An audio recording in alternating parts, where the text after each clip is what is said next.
Good morning. My name is Craig McLaughlan. I'm from Illinois State University. I teach in the Department of Chemistry, but we'll try to keep this outside of just chemistry for everybody. This is the way you would walk into my room on any given day. You'd walk in and there would be something up there. There's usually not this channel 55, but feel free to go ahead if you are already logged in and whatnot, because that's the whole point of this slide when you walk in the room. It has nothing to do with chemistry. It's just something to sort of, hey, you're here a little early. Are you logged on? You're using the clicker in my class, so let's see if you're there. And so I also get a little bit of demographics out of this to make sure my class has what kind of red-green color blindness, because in the sciences I have a lot of men, and a lot of men are red-green colorblind, and so using red versus green as a color strategy is a lousy one, typically, so be aware of that. But if you want to do right and wrong in red and green, at least know that your class is not colorblind. So I can collect this information maybe. But let's get on to why we're here, and so I would say, wow, okay, I have some people either messing around or I do have red-green colorblind people. Okay, so it takes two to tango. I'm an academic, but that's boring. But I mean, I'm a teacher, and so we have to get you in the room somehow, and my sell to you is the same as trying to sell my product, which is education and chemistry to my students, and so therefore I have to get you in here with a snazzy title so that you don't go to somebody else's talk. And so we're going to try and include as many cliches as possible. I will tell you that you may or may not be able to get away with the same talk because you may or may not have the personality. I am who I am. I'm stuck with it, okay? And you are who you are. You're stuck with it. Live with it. Life gives you lemons, make lemonade, okay? So there's cliche one, or cliche two, because it takes two to tango. All right, so I'm going to give you the know what you know.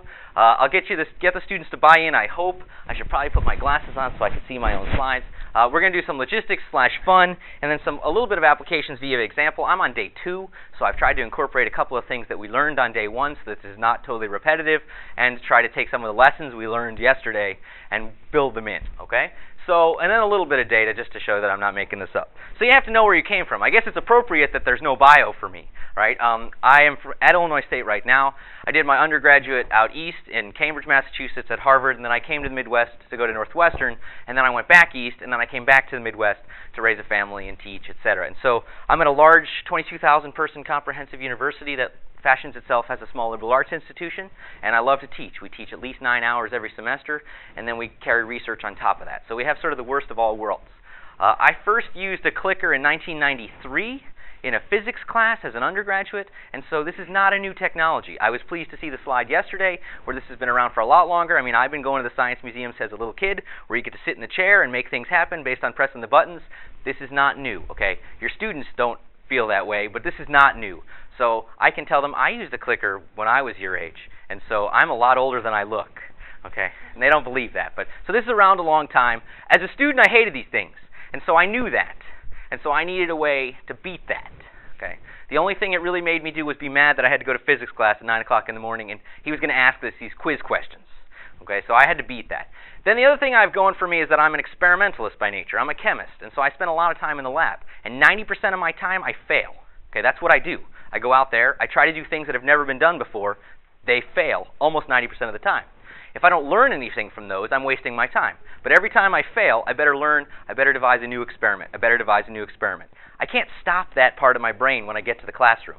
So I take I'm risk averse, okay? Financially, yeah, I'm risk averse. Like, I don't bet. I'm not a big, jumping off cliffs or anything. I'm really risk averse. But in the laboratory and classroom, I take a lot of chances because what's the worst that happens? It fails miserably. And as long as I have that attitude and tell my students, hey, we're taking a chance, let's see what happens, we all can get along. And again, that's going to be personality dependent. So if first you don't succeed, try again, and at least devise a better experiment. Don't fail for failure's sake, okay? So the other thing is to know your audience. I'm a teacher, okay? I teach and I do research, but I am really a teacher. And so I was reading Teacher Man over Christmas break, and it really struck me. This quote, I remembered it a lot better than it actually was, but know your audience, okay? We deal with kids. I mean, I call them kids, but they're young men and young women, okay? They're college kids, and I have the non-traditional students as well, a large percentage of them. But they're on to us, okay? They just got to beat our system. Okay, they just got to beat our system, and so they've been taking these mental notes all along. And so by the time they get to me, this 11 years isn't even true. They've had 13 or 15 years of schooling. They can say, okay, this guy's a crack or whatever. They have their opinions, okay? And so you have to beat that too. So you have to know your audience. And so I need to know what you guys are doing, okay? So first thing, I moved a couple of slides around based on yesterday. This is something that I would have talked about in my housekeeping session later, but I moved it forward so that everybody knows how to log on, because it occurred to me that we might not know how to log on till later. So one of the things I do in my class is, you've never used a clicker before maybe. If I just tell you go, 66, go, that doesn't mean a lot to you maybe, and so we have a little picture up there, and I try to animate it. It's a lousy animation, but channel 55, what you're going to do is you're going to hit go. You're going to hit 5, and you saw the little flash of light there, so it went, let's go backwards. So go, it turns green for a second, then it flashes red, and I'm not a really good animator, but it flashes red. You hit 5, and then it should turn amber, okay? And then you're going to hit go again. And depending on your model, if it didn't turn green, try and hold the number 1 and let go. Okay, depending on how old your clicker is. Hopefully it just worked there. So then it goes green, and now you're set. Okay, so I'm going to invest the time to get, hopefully, everybody logged in early in the semester. Because if you get frustrated by these things, and I'm going to use them all the time, you're going to quit on me. And that's just unacceptable to me. Okay, and if I've got 500 of you in a room, a very small percentage of you quitting really makes my life annoying. Okay, so we're going to have that, and so now we're ready to go. We're going to play. And so today, how many of you have used clickers before in your classes? Go ahead.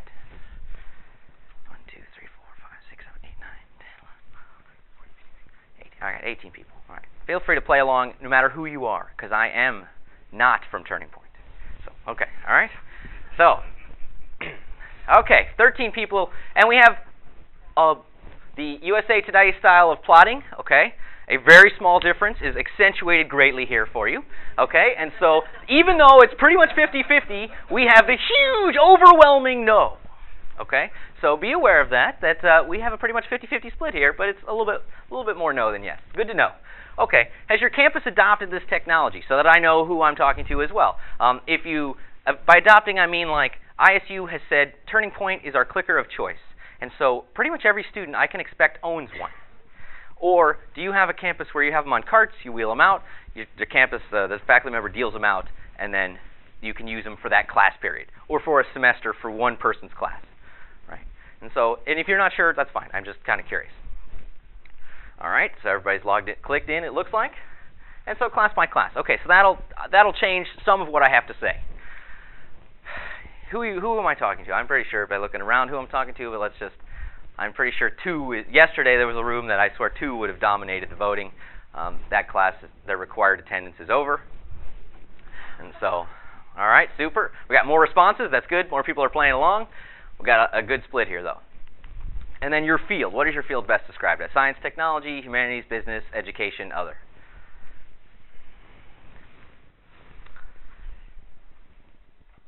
All right, and these will help me later as I look at how people answered and how I'm going to sell this to Turning Point. All right. So I'm going to get you guys kind of as my students to try and buy in, and I think most of you have already bought in because you're at this conference, okay? Or you're thinking about buying in, which is close for this conference. But the students are the ones that really have to buy in because it does take 2 to tango, and I can say as much as I want to my class.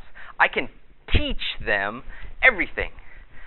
But if they didn't learn anything, then we have a problem, okay? So it's a two-way street education. You have teaching and learning, and so the one way, I'm not a good sage on the stage. I'm lousy at that. I'm much better at talking and interacting and think, pair, share, and all sorts of lovely educational euphemisms for teaching. But we have a bunch of things. These are maybe not your favorite cliches, but we're going to go through use it or lose it, fortune favors the prepared, you reap what you sow, candy is dandy, but clicker's quicker, it's the economy stupid, you got to be in it to win it, stitching time saves 9, or ounce of prevention, pound of cure, whatever you want for that one, and then more cliches later. Okay? So we tried to pepper this thing with cliches. Use it or lose it. Now here's where the answer I just saw changes this slide. On a campus where you have adopted, where somebody just shelled out 60-ish bucks for a little credit card calculator-sized thing, okay, they're gonna resent that. Now I don't know why the math department is allowed to have them sell $190. You have to buy this $190 TI-85 calculator that you're going to use twice. Okay, but they are allowed. I don't know why they're allowed, but somebody says, oh, a calculator, you can use that for your whole life. And I will buy that you can use it for your whole life. But most of the features of that TI-85 are wasted. They graph twice a semester. And I'm going to use this thing every day. I swear it's worth it. Now, the calculator, they at least can justify. They justify, oh, I bought this calculator, I use it for my whole life. The battery life is nothing, but whatever.